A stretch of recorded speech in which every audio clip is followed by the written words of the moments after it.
보기 좋네요. 네. 예, 감사합니다. 지금 하나님 말씀을 듣는 시간입니다. 오늘 하나님께서 주시는 말씀은요, 구약 성경입니다. 좀 잘 다루지 않는 부분인데요. 구약성 학개서 2장 1절로부터 9절까지 말씀입니다. 성령 강림주의를 맞이해서 택한 본문입니다. 우리 교단에서는 성령 강림주의를 강조를 많이 안 하는 경향이 있는데 저는 좀 중요하다고 생각합니다. 우리 2장 1절로부터 9절까지 한 절씩 교독하신 후에 마지막 절을 같이 읽겠습니다. 1절입니다. 일곱째 달 곧 그 달 21일에 여호와의 말씀이 선지자 학개에게 임하니라. 이르시되 너는 스알디엘의 아들 유다 총독 스룹바벨과 여호사닥의 아들 대제사장 여호수아와 남은 백성에게 말하여 이르라. 너희 가운데 남아있는 자 중에서 이 성전의 이전 영광을 본 자가 누구냐? 이제 이것이 너희에게 어떻게 보이느냐? 이것이 너희 눈에 보잘것없지 아니하냐? 그러나 여호와가 이르노라. 스룹바벨아 스스로 굳게 할지어다. 여호사닥의 아들 대제사장 여호수아야 스스로 굳세게 할지어다. 여호와의 말이니라. 이 땅의 모든 백성아 스스로 굳세게 하여 일할지어다. 내가 너희와 함께하노라. 만군의 여호와의 말이니라. 너희가 애굽에서 나올 때에 내가 너희와 언약한 말과 나의 영이 계속하여 너희 가운데 머물러 있나니 너희는 두려워하지 말지어다.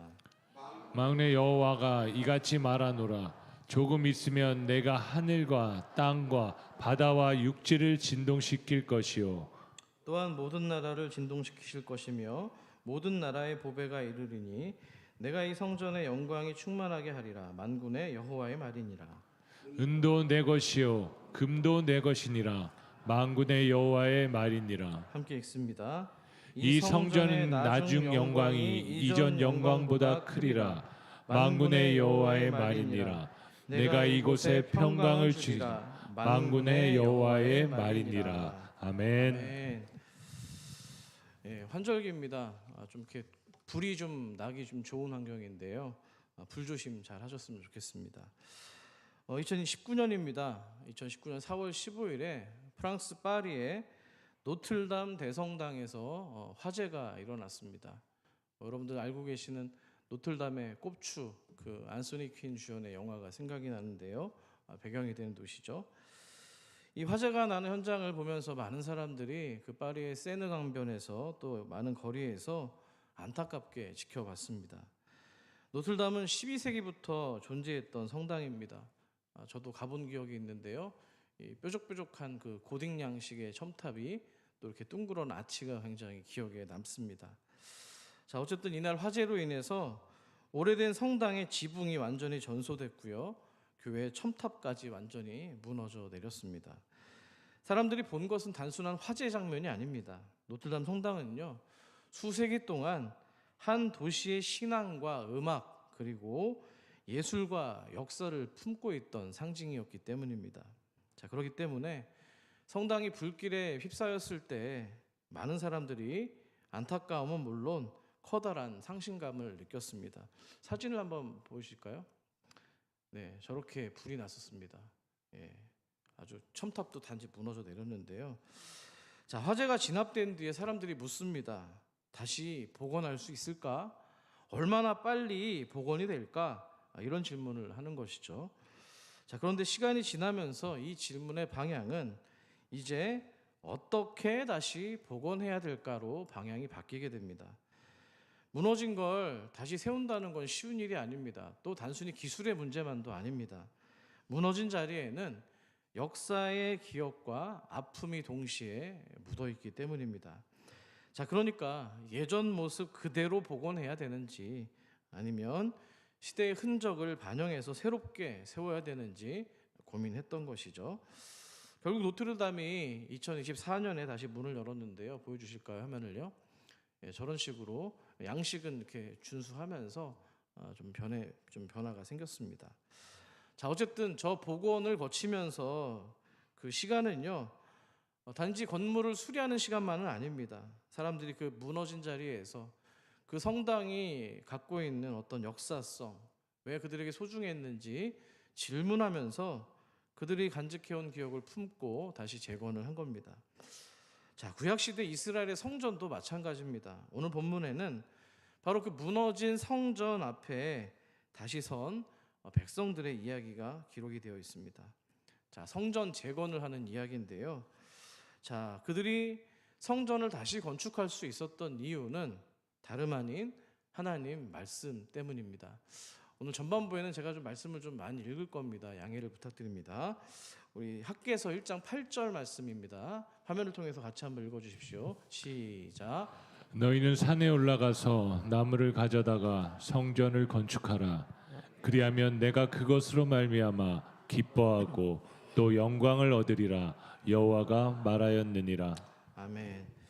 하나님께서요, 바벨론으로 인해서 무너졌던 그 예루살렘 한복판에 다시 성전을 세우라고 명령합니다. 무너졌던 건물을 그냥 복원하라는 이야기가 아닙니다. 성전을 다시 세운다는 건 무너진 예배의 중심을 회복하는 일입니다. 동시에 그 전까지 그들이 그렇게 폐허가 되고 포로로 잡혀갔던 거 결국에 뭐예요? 이제는 우리는 하나님 없이는 살 수 없는 백성입니다. 이 신앙 고백을 그 성전 재건에 담아내야 됐습니다. 학개 선지자는 성전을 건축하라는 말씀을 사람들에게 선포하고 있는데요. 우리 12절 말씀도 같이 한번 읽겠습니다. 시작. 스스의 아들 스룹바벨과 여호사닥의 아들 대제사장 여호수아가 남은 모든 백성이 그들의 하나님 여호와의 목소리와 선지자 학개의 말을 들었으니 이는 그들이 하나님 여호와께서 그를 보내셨음이라. 백성이 다 여호와를 경외하며. 자, 하나님의 말씀이요, 유다 총독과 대제사장뿐만 아니라 본문에 보니까 모든 백성에게 전해졌다고 합니다. 그러니까 유다 백성들이 그 말씀을 그냥 단지 선지자의 말로 받는 것이 아니고요, 하나님이 하신 말씀으로 받은 겁니다. 그렇기 때문에 12절 말미에 여호와를 경외했다고 이야기하잖아요. 자, 그러면 여호와를 경외하는 데서 어떤 변화가 생겼을까요? 14절도 같이 읽어봅니다. 시작.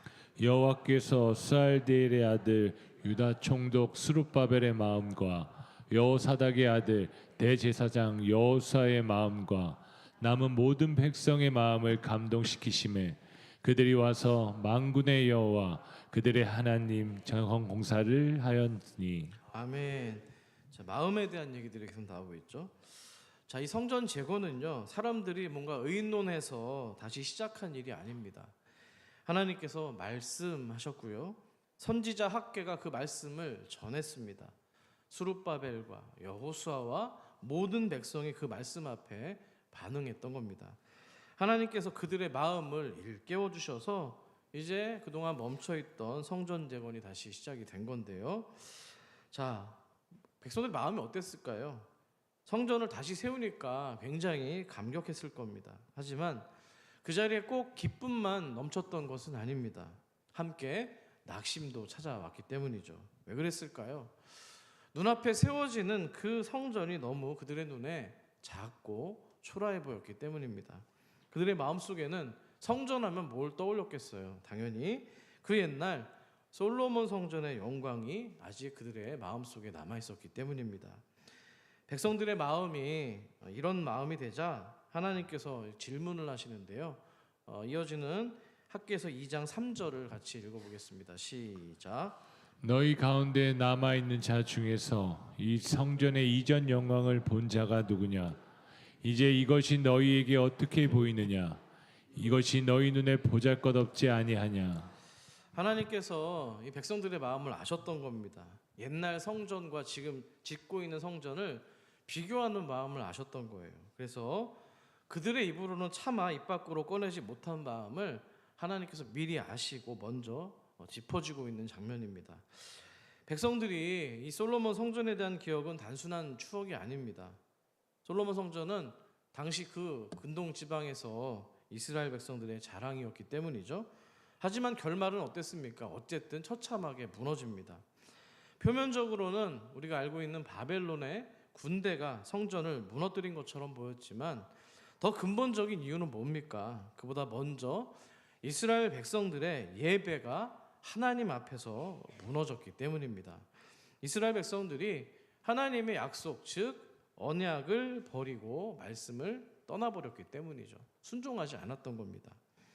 자, 이런 이유 때문에 이전의 성전을 기억하는 백성들의 마음은 좀 복잡했습니다. 영광스러운 기억도 있었지만 그 영광을 자기들 때문에 잃어버렸다는 자괴감도 또 부끄러움이 같이 공존했기 때문이죠. 자, 그런데 이제 하나님께서 다시 성전을 세우라고 말씀하고 있는 거예요. 자, 그러면 백성들의 마음속에서는 아마 이런 작은 기대가 생겼을 겁니다. 아, 이제 정말 우리나라가 회복이 되는 것이구나. 하나님께서 다시 우리 불순종했던 우리들을 다시 불러주셔서 우리나라를 다시 건강하게 만들어주시는구나. 이런 생각을 했을 겁니다. 무너진 성전을 다시 세우는 거, 그 말씀을 하신 거 분명 은혜입니다. 다시 그냥 지멋대로 살도록, 사사시대처럼 살도록 내버려두지 않고 하나님께서 불러주셨기 때문입니다. 하지만 막상 이제 공사를 하려고 손에 연장을 들고 나무를 들고 돌을 나르면서 눈앞에 막상 성전 터를 바라보니까 마음이 복잡해진 겁니다. 하나님이 다시 짓도록 하신 것은 감사한 일인데 이전 솔로몬의 영광에 비하면 턱없이 초라해 보였기 때문이죠. 자, 그러면서 이런 생각이 찾아옵니다. 아, 이 정도로 하나님의 전을 만들어도 되는 것일까? 이 작은 시작을 하나님이 정말 기뻐하실까? 예전의 영광을 잃어버린 우리가 다시 그만한 하나님의 집을 세울 수 있을까라는 질문이 생긴 것이죠. 그런데 하나님께서는 백성들의 그런 마음이 계속해서 지속되도록 방치하지 않으셨습니다. 그렇게 마음속에서 자꾸만 이전 것과 비교하고 있는 그 상황에서 하나님은 백성들의 시선을 다른 곳으로 이렇게 옮겨주시게 됩니다. 그 장면으로 나와 있는데요. 자, 바로 그곳은 어디냐면 솔로몬 성전보다 훨씬 더 이전의 역사이고요. 이스라엘 백성들이 약속의 땅 가나안을 얻기 전에 먼저 함께 계셨던 공간입니다. 그것이 어딜까요? 바로 광야입니다. 광야로 그들의 시선을 돌리고 있는데요. 이렇게 말할 수 있는 이유는요. 오늘 우리가 살펴본 본문 학계 2장 1절에 기록된 1절이죠. 일곱째 달 21일이라는 시간에 대한 기록이 바로 그 광야의 기록을 떠올리기 때문입니다. 자, 이 날짜는요. 지금의 우리의 그런 달력의 기준이 아니라 이스라엘의 절기를 따라서 기억하던 시간표입니다. 유대력이라고도 이야기를 하는데요. 유대력으로 일곱째 달, 자 7월이죠. 7월에는 또 유독 이 유대인의 절기 가운데 중요한 절기들이 많이 있었는데요. 오늘 본문들과 좀 맥락이 연결되기 때문에 잠깐 살펴보도록 하겠습니다. 자, 먼저 일곱째 달 첫날입니다. 7월 며칠이죠? 1일입니다. 나팔절이 있었는데요. 우리 민수기 29장 1절 말씀을 한번 같이 읽겠습니다. 시작. 일곱째 달에 이르러는 그 달 초하루에 성회로 모이고 아무 노동도 하지 말라. 이는 너희가 나팔을 불 날이니라. 아멘. 나팔절은요, 백성들의 마음을 다시 하나님께로 향하는 절기입니다. 사람들이 살다 보면은요, 마음이 흩어질 때가 있습니다. 신앙생활도 항상 똑같지만은 않습니다. 하나님을 기억하면서도 하나님 앞에 서 있다는 사실, 즉 코람데오 정신을 잊어버릴 때가 많은 거예요. 그래서 하나님은 절기 가운데 나팔 소리를 두신 겁니다. 그 소리는 흩어진 마음을 다시 하나님께로 불러 모으는 소리였는데요. 다시 하나님께로 돌아오라. 그러니까 하나님의 부르심을 듣는 절기가 바로 나팔절이었던 겁니다. 자, 두 번째는 일곱째 달 열흘입니다. 7월 며칠이죠? 10일입니다. 설교는 듣고 계시죠? 예, 이날은 속죄일이 있었는데 한번 따라 볼게요. 속죄일. 예, 일곱째 달 열흘날에 대한 기록인데요. 우리 레위기 23장 27절도 읽어볼게요. 시작. 일곱째 달 열흘날에 속죄일이니 너희는 성회를 열고 스스로 괴롭게 하며 여호와께 화제를 드리고. 속죄일은 하나님께 말하자면 죄를 돌아보는 절기입니다. 이스라엘이 하나님 앞에 나아가야 되는 백성이지만 죄를 끌어안고 하나님 앞에 설 수는 없었습니다. 그래서 하나님은 이 속죄일을 통해서 또 제사를 통해서 예배를 통해서 자기 백성을 또 각자의 죄를 돌아보고 하나님께서 베푸시는 그 용서와 은혜를 경험하는 시간이었습니다. 그러니까 우리의 스스로가 우리의 죄를 깨끗하게 할 수가 없고 하나님의 은혜로만 우리가 그 앞에 나아갈 수 있다는 것, 그 사실을 기억하도록 했던 절기였던 거죠. 자, 세 번째는 마지막입니다. 일곱째 달 15일부터 21일까지 초막절이 이어졌는데요. 7월 15일부터 21일입니다. 우리 레위기 23장 34절도 함께 읽습니다. 시작. 이스라엘 자손에게 말하여 이르되 열곱째 달의 15날은 초막절이니 여호와를 위하여 이레 동안 지킬 것이라. 아멘. 7일 동안 이어졌는데요. 앞서 나팔절, 속죄절, 속죄일, 그리고 초막절입니다. 초막절은 이스라엘이 광야에서 초막에 거하던 시절을 기억하는 절기입니다. 자, 근데 이 절기에는요, 한 해의 곡식과 열매를 거둔다고 해서 수장절이라고 하는 또 그런 이름을 가지고 있는데요. 눈여겨볼 점은 백성들이 그렇게 곡식으로 창고가 가득 채워지는 계절에 오히려 이렇게 볼품없는 초막에 거했다는 거예요. 즉 풍성함의 자리에서 광야를 기억했던 것이죠. 자, 그러니까 하나님께서는 이스라엘 백성들에게 열매가 가득한 때에도 너희들 광야를 잊지 말아라. 쉽게 말하면 너희들 잘 나갈 때 하나님 잊지 말아라, 이 얘기입니다. 너희를 여기까지 인도한 건 너희의 창고가 풍성해서가 아니라, 열매가 가득해서가 아니라 오직 내가 너희들과 함께 했기 때문이다라고 가르쳐 주시는 절기인 겁니다. 자, 바로 그 초막절이 끝나가던 날 하나님은 성전이 지금 작게 보인다고 낙심하던 그 백성들을 향해서 학개 선지자를 통해서 내가 너희와 함께 한다라고 말씀해 주고 있는 거예요. 헬라어로 얘기하면 뭐예요? 아니, 히브리어죠. 임마누엘이죠, 임마누엘. 지금 여기 임마누엘 성도님도 자리하고 계시는데 하나님이 우리와 함께 하신다라는 이야기입니다. 자, 하나님께서 그 얘기를 오늘 본문 2장 4절을 통해서도 또 한번 강조하고 있는데요. 다시 한번 내용을 생각하시면서 4절을 같이 읽겠습니다. 시작. 그러나 여호와가 이르노라 스스바벨아 스스로 굳세게 할지어다. 여호사닥의 아들 대제사장 여호수아야 스스로 굳세게 할지어다. 여호와의 말이니라. 이 땅 모든 백성아 스스로 굳세게 하여 일할지어다. 내가 너희와 함께하노라. 만군의 여호와의 말이니라. 아멘. 아멘. 자, 하나님은 먼저 스룹바벨을 부르십니다. 그는 유다 총독입니다. 무너진 공동체를 앞에서 다시 세워야 되는 책임이 있는 사람입니다. 지도자라는 얘기죠. 이어서 대제사장 여호수아를 부르십니다. 그는 예배의 자리를 대표하는 사람입니다. 또 예배 공동체를 이끌고 집전하는 사람입니다. 자, 그런데 오늘 본문은 거기서 그치지 않고요. 이 땅 모든 백성아라고 부르고 있습니다.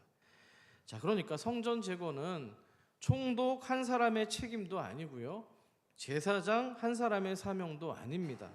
하나님께서 온 백성에게 맡겨주신, 불러주신 사명이라는 거예요. 아멘이십니까? 저는 이게 교회라고 생각합니다. 하나님의 집은 몇 사람의 열심만으로만 가능해지는 거 아닙니다. 앞에서 길을 여는 사람도 필요하고요. 뒤에서 무게를 함께 지켜주는 사람도 필요합니다. 말씀을 전하는 입술도 귀하고 보이지 않는 자리에서 기도하는 무릎도 귀합니다. 예배의 자리를 준비하는 손길도 귀하고요. 다음 세대를 품고 기다리는 마음도 존귀하다는 거예요. 하나님 그렇게 눈에 보이는 드러난 자리만 보시는 분이 아닙니다. 아무도 박수치지 않는 자리에서 묵묵히 감당하는 그 충성까지도 귀하게 받으시기 때문입니다. 그렇게 드려진 여러분들의 그 순종 하나가 모여서 오늘 하나님의 집, 또 주님의 교회 산서울을 세워가는 줄 믿습니다. 자, 그래서 하나님께서는 그들을 향해 오늘 스스로 굳세게 하여 일할지어다. 아까 본문 4절 다시 한번 띄워주시겠어요? 반복해서 지금 이야기를 하고 있잖아요. 스스로 굳세게 해라. 자, 이 말씀이 그저 마음을 강하게 먹으라는 그런 의미가 아닙니다. 작아 보인다고 너희들 자꾸 생각하는데 멈추지 말아라. 예전과 비교하느라고 지금 손에 지금 일을 놓고 있는데 사명을 다시 붙들라고 말씀하시는 거예요. 아무리 성전이 작아 보일지라도 그 자리가 하나님께 드려지는 자리라면 결코 작지 않기 때문입니다. 믿으십니까? 자, 그런데 이 말씀이 어떤 백성들의 의지나 백성들의 어떤 결단을 보시고 하나님께서 주신 말씀이 아닙니다. 너희가 이제 좀 뭐 바벨론도 다녀오고 어려움을 겪고 나서 뭔가 철들고 충분히 강해졌기 때문도 아니고 상황이 뭔가 지금 호전 좀 좋아졌기 때문도 아닙니다. 하나님이 오늘 이 4절 말씀을 주시는 이유는 단 하나입니다. 내가 너희와 함께 하노라. 즉 하나님의 임재와 동행 때문이라는 거예요. 하나님께서는 내가 너희와 함께 한다고 하는 이 말씀이 잠깐의 감정이나 그들을 순간적으로 위로하기 위한 것으로 주신 게 아닙니다. 이어지는 5절을 보시면 우리가 확인해 볼 수 있는데요. 5절을 한번 다시 읽겠습니다. 시작. 너희가 애굽에서 나올 때 내가 너희와 언약한 말과 나의 영이 계속하여 너희 가운데 머물러 있나니 너희는 두려워하지 말지어다. 오늘 본문의 또 가장 중요한 본문인데요. 자, 하나님께서 지금 출애굽 얘기를 꺼내고 계세요. 광야 얘기잖아요. 그렇죠? 초막절도 광야 얘기입니다. 뭔가 기억의 방향이 같은 곳을 지금 찾고 있다는 거예요. 너희가 처음부터 이 삐까뻔쩍한 성전을 가지고 시작한 백성이 아니었다. 너희는 애굽의 종이었다고. 광야의 초막에 거하던 백성이야. 하지만 내가 너희를 건져냈고 내가 너희와 언약을 맺었고 나의 영이 너희 가운데 있었기 때문에 이 자리에 있는 거다라고 말씀하고 있는 겁니다. 여기서 붙들어야 될 표현이 있죠. 계속하여입니다. 하나님의 영이 계속하여 지금까지 너희 가운데 머물러 있다는 겁니다. 지금까지도 하나님의 영이 이 자리에 함께 계신 줄 믿습니다. 성전이 화려할 때만 계속 계신 게 아닙니다. 성전이 무너졌다고 떠나 계신 것도 아닙니다. 백성들이 포로에서 돌아오고 공사가 멈추고 이제 다시 시작하지만 마음이 흔들리고 있는 그런 상황 가운데서도 하나님은 나의 영이 계속하여 너희 가운데 머물러 있다고 말씀하고 있는 거예요. 이 은혜가 여러분에게도 있기를 소망합니다. 자, 여기서 말하고 있는 영은요, 여러분 잘 알고 계신 히브리어입니다. 한번 따라해 볼게요. 루아흐. 예, 이 영이라는 뜻 외에도 바람, 하나님의 숨, 호흡 이런 의미를 가지고 있죠. 하나님의 흙으로 사람을 지으시고 생기를 불어 넣으셨을 때도 사람이 생명이 됐습니다. 하나님의 루아흐가 발휘가 된 거죠. 에스겔 골짜기에서 마른 뼈들이 다시 살아날 때에도 하나님의 생기가 불어 넣어졌습니다. 바로 이 루아흐였습니다. 자, 그러니까 하나님의 영은 멈춘 것을 다시 움직이게 하시는 하나님의 숨결이라는 거예요. 죽어있던 것을 다시 살려내는 하나님의 호흡이라는 겁니다. 죽은 것 같은 자리에 생명을 불어넣어 주시는 하나님의 바람이 바로 이 루아흐였던 것이죠. 자, 오늘은 교회력으로 성령 강림 주일입니다. 성령 강림 주일은 오늘 아까 장로님께서도 잘 기도해 주셨습니다만 부활하신 예수님께서 승천하신 뒤에 약속하신 성령을 제자들에게 부어주신 일을 그것을 기억하는 절기입니다. 주일입니다. 자, 사도행전 2장을 보시면은 오순절에 제자들이 한 곳에 모여 있을 때 성령께서 임하십니다. 두려워 숨어 있었던 사람들이 이제는 복음의 증인으로 세워지는 역사가 나타났는데요. 자, 그러니까 성령 강림은 단지 제자들이 뜨거운 체험을 했다는 얘기가 아닙니다. 하나님께서 이제 예수 그리스도를 믿는 사람들 안에 거하시고 그들을 하나님의 백성으로 세우시고 또 교회로 묶어가시기 시작한 사건이기 때문입니다. 학개시대의 백성들은 아직 완성되지 않은 이 성전 재건 현장 앞에 서 있었습니다. 그런데 하나님 그들에게 나의 영이 너희에게 머물러 있다고 말씀합니다. 또 아까 말씀드린 사도행전 오순절에 하나님의 약속은 분명해졌습니다. 훨씬 더. 왜요? 이제 성령께서 보여지는 건물 안에만 계시는 게 아니라 예수님을 믿는 사람들 가운데 오셔서 그들로 하나님의 성전으로 세워가기 시작했기 때문이죠. 자, 그래서 성령은 단지 특별한 어떤 분위기나 강렬한 감정을 의미하는 게 아닙니다. 성령은 하나님이 우리 가운데 계신다는 살아있는 증거이기 때문입니다. 자, 학개시대 아직 성전이 완성되지 않은 그 재건 현장에 하나님의 영이 머물러 있었습니다. 성령께서는 오늘 이 자리에서 함께 예배드리는 우리 가운데서도 우리 안에 계셔서 우리를 교회 삼으셔서 떠나지 않는 줄 믿습니다. 이것을 믿으십니까?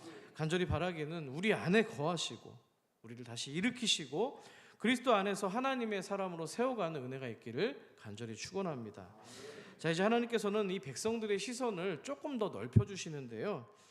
지금 눈앞에 그 성전 재건 현장은 작다고 말씀드렸습니다. 그런데 하나님께서는 그 작은 자리에서 또 다른 우리의 시선을 보여주시는데요. 우리 학개서 2장 6절 같이 한번 읽어보겠습니다. 시작. 만군의 여호와가 이같이 말하노라. 조금 있으면 내가 하늘과 땅과 바다와 육지를 진동시킬 것이요. 아멘. 여전히 이 정도로 괜찮을까 뭔가 위축됐던 그들을 향해서 하나님이 더 눈을 넓혀주시는 거예요. 내가 하늘과 땅과 바다와 육지를 진동시킬 것이다. 백성들의 눈에는 비록 작은 공사처럼 보였을지 모르지만 하나님은 그 자리를 하나님의 큰 역사 안에서 바라보고 계셨던 겁니다. 비록 그들 눈에는 보잘것없어 보여도 하나님 보실 때는 그 자리에서 지금 행하고 있는 일이 단지 건물 하나를 세우는 일이 아니었습니다. 무너진 예배의 자리를 다시 열어주시고 포로에서 돌아온 백성들을 다시 불러주시고 장차 더 큰 영광이 임하게 될 길을 보여주고 계셨던 거예요. 준비하고 계셨던 거예요. 아멘이십니까? 그래서 오늘 본문 7절에서 하나님은 모든 나라를 진동시킬 거라고 지금 확정해서 말씀하고 있는 거예요. 이스라엘 백성들이 예루살렘의 작은 그 성전을 바라보고 있을 때 하나님은 그 성전 너머에 있는 열방까지 바라보셨던 겁니다. 자, 그러니까 지금 예루살렘 성전 재건과 회복은요, 유다 안에서만 끝나는 회복이 아니라 장차 참 성전으로 오실 예수 그리스도께로 이어지고요, 그 그리스도 안에서 모든 민족이 하나님께 나아가는 회복이 되었다는 겁니다. 믿으십니까? 자, 그래서 하나님께서는 이어지는 8절에서 이런 말씀도 하시는데요. 제가 읽어드릴게요. 8절입니다. 은도 내 것이요 금도 내 것이니라 만군의 여호와의 말이니라. 아멘. 백성들이 지금 짓고 있는 성전이 초라해 보이는 이유를 은과 금이 부족한 데서 생각할 수 있었습니다. 아마도 솔로몬 시대 때는 어마어마했잖아요. 들어갔던 자재가 최고급으로만 하지 않았습니까? 그렇기 때문에 예전처럼 그들이 짓고 있는 성전이 아무리 잘한다고 해도 예전처럼 화려하지 않고 예전처럼 장엄하지 않기 때문에 마음이 좀 이렇게 쪼그라들 수 있었다는 거예요. 근데 그때 하나님이 뭐라고 말씀하세요? 은도 내 거고 금도 내 거다. 하나님께 은과 금이 부족해서 이 성전이 작아 보이는 게 아닙니다. 하나님의 영광은요, 그따위 금과 은에 갇혀 있는 분이 아니에요. 성전의 크기가 영광을 만드는 게 아니라 하나님이 함께 하시는 것이 성전의 영광인 줄 믿습니다. 이 말씀이 우리에게도 중요합니다. 우리는 자꾸 부족한 것을 먼저 봅니다. 사람이 부족하고 재정이 부족하고 시간이 부족하고 분위기가 부족하고 예전 같지 않은 것들이 먼저 보입니다. 물론 그런 현실을 모른 척할 수는 없어요. 하지만 하나님 우리에게 묻고 있습니다. 정말 내 일이, 내 사역이 은과 금이 부족해서 멈춰야 되는 일이냐? 정말 나의 교회가 눈에 보이는 조건들이 약해서 끝나는 것이냐? 우리에게 묻고 있습니다. 그렇지 않습니다. 하나님의 일은 조건의 크기보다 하나님의 임재 위에 세워지기 때문입니다. 하나님이 함께 하시면 그 여러분의 작은 순종도 하나님의 역사 안에서 보이는 거예요. 9절에 보세요. 같이 한번 읽어볼까요? 하나님의 약속이 절정에 이르고 있는데요. 9절입니다. 시작. 이 성전이 나중 영광이 이전 영광보다 크리라. 만군의 여호와의 말이니라. 내가 이곳에 평강을 주리라. 만군의 여호와의 말이니라. 아멘. 이 말씀이 단순히 나중에 성전 건물이 더 크고 화려해질 거야 이렇게 읽으면 본문의 좀 깊이가 좀 줄어듭니다. 물론 후대에 제2성전은 또 확장되고 아름답게 짓습니다만 학개가 말하고 있는 이 더 큰 영광은 결국 건축의 규모를 얘기하는 게 아니라 예수 그리스도를 의미하는 겁니다. 예수님이 성전보다 크신 분으로 우리에게 오셨기 때문입니다. 아멘이시죠? 자, 그래서 요한복음 2장을 보시면은 예수님이 당신의 몸을 가리켜서 참 성전이라고 말씀하신 거예요. 하나님께 나아가는 길이 예수님의 십자가 사역을 통해서 완전히 열렸기 때문입니다. 아멘이시죠? 그렇기 때문에 본문에 지금 9절에 나와 있는 내가 이곳에 평강을 준다는 말도 마음의 어떤 그냥 멜랑콜리한 어떤 그런 마음이 아니고요. 죄로 멀어졌던 우리가 하나님께 돌아갈 수 있는 길이 열린 것을 의미하고 있는 거예요. 하나님과의 화평이 이루어진 것을 설명하고 있는 장면입니다. 학계 시대의 백성들이 작은 성전 때문에 낙심했지만 하나님은 그 작은 성전의 길 끝에서 더 큰 영광을 준비하고 있었던 겁니다. 누구를 통해서요? 참 성전이신 예수 그리스도께서 오심으로 드러날 영광이었던 겁니다. 자, 그런데 이 흐름이 오늘 초막절과 연결이 되어 있는 거예요. 이 얘기를 하려고 이렇게 빌드업을 한 겁니다. 학계 2장 말씀이 아까 언제 주어졌다고 기록했습니까? 말씀드렸습니까? 초막절 끝 무렵이라고 제가 말씀을 드렸잖아요. 요한복음 7장을 보시면 예수님께서 초막절에 예루살렘으로 올라가시고 명절이 끝날 즈음에 이렇게 외치셨습니다. 자, 7절을 읽고 9절도 같이 읽겠습니다. 같이 읽습니다. 시작. 누구든지 목마르거든 내게로 와서 마시라. 39절입니다. 이는 그를 믿는 자들이 받을 성령을 가리켜 말씀하신 것이라. 아멘. 굉장히 놀라운 연결 아닙니까? 학계 2장의 말씀도 초막절 끝무렵에 주어졌습니다. 그날 하나님은 작아 보이는 성전 때문에 낙심해 있던 백성에게 나의 영이 너희 가운데 머물러 있다고 분명히 말씀을 하셨어요. 세월이 흘러 시간이 지났습니다. 예수님은 초막절의 절정에서 오늘 뭐라고 하세요? 목마른 자들은 다 내게로 오라 외치신 다음에 그 약속이 뭘 준다는 거예요? 성령의 생수로 이어지고 있는 거예요. 아멘이십니까? 목마른데 하나님이 주시겠다고 약속한 게 뭐냐는 거예요. 성령이에요. 내가 너희와 함께 하겠다라고 하는 약속을 초막절에 지금 주시고 계신 거예요. 그래서 오늘 성령 강림 주일이 중요한 이유입니다. 보세요. 정리를 합니다. 이해가 안 되시는 분들에서 또 한번 설명을 드리면 초막절은 광야에서도 하나님 함께 하신 하나님을 기억하게 합니다. 학계 2장을 지금 성전을 다시 재건하는 자리에서도 하나님이 함께 하신다. 하나님의 영이 머물러 있다라고 기억하고 말씀하고 있습니다. 예수님은 참 성전으로 오셔서 성령의 생수를 초막절에 약속하셨습니다. 그리고 결과가 어떻습니까? 오순절에 그 성령께서 교회 가운데 임하게 되신 거예요. 아멘이십니까? 이해가 되십니까? 이해는 안 되시는군요. 그러니까 성령 강림은요, 갑자기 하늘에서 뚝 떨어진 사건이 아니고요. 하나님께서 오래전부터 여러 사람들과 사건을 통해서 당신의 백성 가운데 거하시겠노라고 약속하신 그 하나님의 언약이 누구 안에서? 예수 그리스도 안에서 분명하게 드러난 사건이라는 거예요. 아멘이십니까? 자, 이제 하나님의 임재는요, 돌로 지은 성전 안에만 머물지 않습니다. 성령께서 예수 믿는 사람들 안에 거하시고요, 교회를 하나님의 집으로 세워 가시는 거예요. 사랑하는 우리 교우 여러분, 성전의 영광은 크기에 있지 않습니다. 성전의 영광은 하나님이 함께 하시는 데 있는 거예요. 그리고 그 하나님이 예수 그리스도 안에서 우리에게 찾아오셨고 성령으로 지금도 여러분 안에 거하고 계시는 거예요. 사랑하는 우리 상도 여러분, 우리도 때때로 작은 성전 앞에 선 백성들처럼 느껴질 때가 있습니다. 예배를 드리지만 예전 같지 않은 느낌이 있고요, 기도는 하지만 마음이 쉽게 뜨거워지지가 않습니다. 그럴 때가 있습니다. 교회를 사랑하지만 빈자리가 먼저 보이고 가정을 위해서 애쓰지만 회복이 더디게 느껴질 때도 있습니다. 그때 하나님이 오늘 똑같이 우리에게 말씀하고 있는 거예요. 내가 너희와 함께하노라. 나의 영이 계속하여 좋을 때만 나쁠 때만 있고 없고가 아니라 계속하여 너희 가운데 머물러 있겠다고 약속하고 있는 거예요. 이 말씀은 막연한 위로가 아닙니다. 하나님이 함께 하시니까 다시 여러분들 예배의 자리를 붙들라는 거예요. 기도의 자리로 나가라는 거예요. 다시 맡겨진 사명을 가지고 사랑하라는 겁니다. 그러니까 오늘 우리에게 필요한 건 예전의 영광만 바라보면서 오늘의 순종을 작게 여기는 마음이 아닙니다. 지금의 부족함 때문에 하나님의 약속까지도 작게 바라보라고 하는 게 아니에요.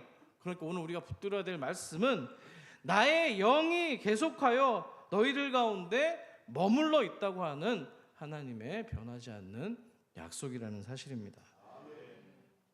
이 말씀으로 다시 예배합시다. 이 말씀으로 다시 기도합시다.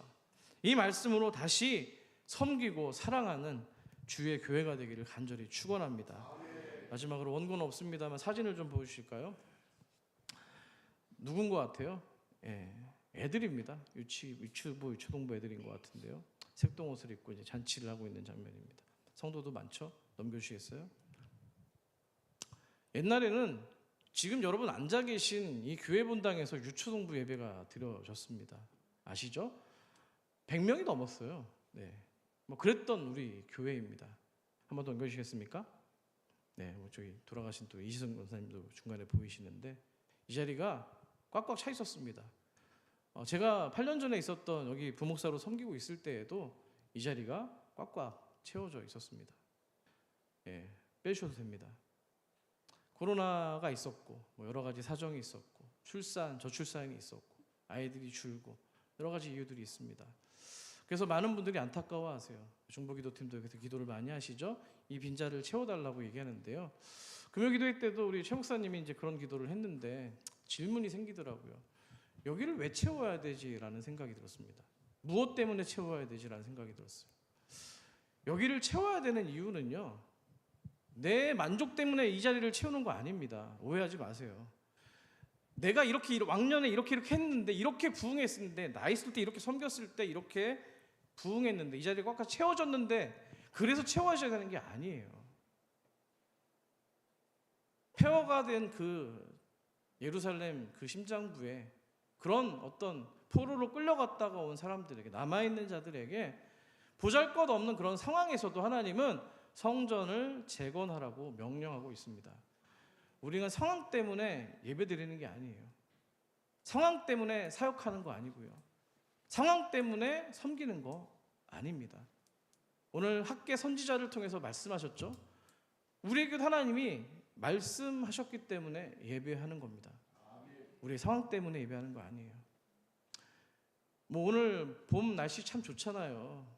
많은 또 산으로 들러 또 나가신 분들 오늘 또 많이 있으세요. 이러저러해서 못 나온다고 저한테 연락 오신 분도 계시고요. 뭐 탓할 생각은 없습니다. 그럴 수 있습니다. 중요한 건 우리가 얼마나 하나님의 예배를 소중하게 여기고 있는가가 중요하다고 저는 생각합니다. 예배가 점점 더 폐허같이 무너지는 이 시대 가운데 주님의 교회 산서울 살아있는 교회 아닙니까? 살아있다면 뭐가 살아야 되겠어요? 하나님과의 관계가 살아야 되는데 뭘로 사시겠습니까? 예배로 사는 겁니다. 오늘 학계 선지자의 말씀을 여러분 묵상하시면서 오늘 성령 강림 주일 아닙니까? 우리가 성전입니다. 우리 안에 성전이 있다고요. 예수님이 계시다고요. 답게 살아가는 주님의 교회 산서울 되시기를 간절히 축원합니다. 말씀 생각하시면서 같이 찬양하실 텐데요. 그런 어떤 우리들이 염원을 담아서 고백하는 내용일 것 같습니다. 함께 찬양하도록 하겠습니다.